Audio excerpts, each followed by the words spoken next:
কদিন আগেই বিখ্যাত সঙ্গীত শিল্পী মারা গেলেন, নক্ষত্র উস্তাদ রশিদ খান।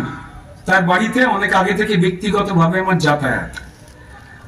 আপনাদের হয়তো মনে আছে কয়েক মাস আগে এই পণ্ডিত উস্তাদ রশিদ খানের পরিবারকে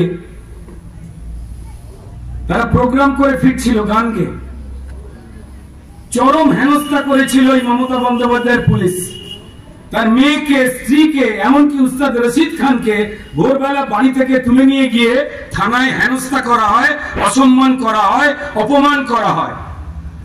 অথচ পশ্চিমবঙ্গের মাননীয় মিথ্যুক মুখ্যমন্ত্রী তিনি যেই মারা গেলেন রশিদজি, আমাদের রশিদ ভাই, সেই দিন হসপিটালের সামনে দাঁড়িয়ে মাইক্রোফোন নিয়ে তার স্ত্রী, ছেলে, মেয়ে সবার সামনে বললেন যে রশিদজি ওনাকে কি ভালোই না বাসত।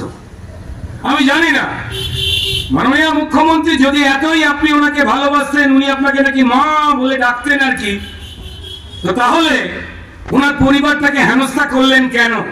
আর যখন হেনস্থা করলেন, কেউ ভালোবাসলে হেনস্থা করে, কেউ ভালোবাসলে অপমান করে, এ আমি বাবার জন্মে শুনিনি, আমার মনে হয় যে আপনারাও শোনেননি।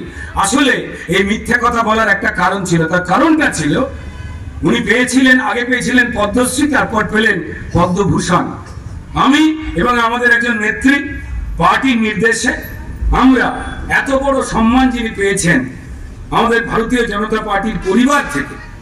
তার জন্ম ইউপিতে, কিন্তু ছোটবেলা থেকে উনি বেড়ে উঠেছেন আমাদের পশ্চিম বাংলায়। আমরা সেই গেছিলাম ফুল দিতে ওনাকে। সেই ফুল দেওয়াতে তৃণমূলের খুব গোসা হয়। মাননীয় মুখ্যমন্ত্রী স্টেটমেন্টে দিয়েছিলেন যে দুজন নেতা নাম না করে, আমার এবং ভারতী দেবী, আমার গেছে ফুল দিতে। আমরা বুঝতে পারলাম না এ কি ধরনের ভব্যতা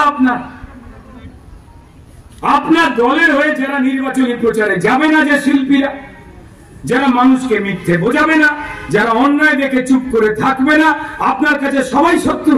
তো যাই হোক, মাননীয় মুখ্যমন্ত্রী যে কাজ করে চলেছেন, তিনি প্রমাণ দিয়েছেন তিনি মিথ্যুক মুখ্যমন্ত্রী। আর তিনি তৃণমূলের মুখ্যমন্ত্রী। তিনি আমার, আপনার, ব্যবসায়ী, রিক্সা চালকে, অটো চালকে, টোটো চালকে, গরিব মানুষের, হিন্দুর, মুসলমান, খ্রিস্টান, কারুর তিনি মুখ্যমন্ত্রী না। তিনি শুধুমাত্র তৃণমূলের মুখ্যমন্ত্রী।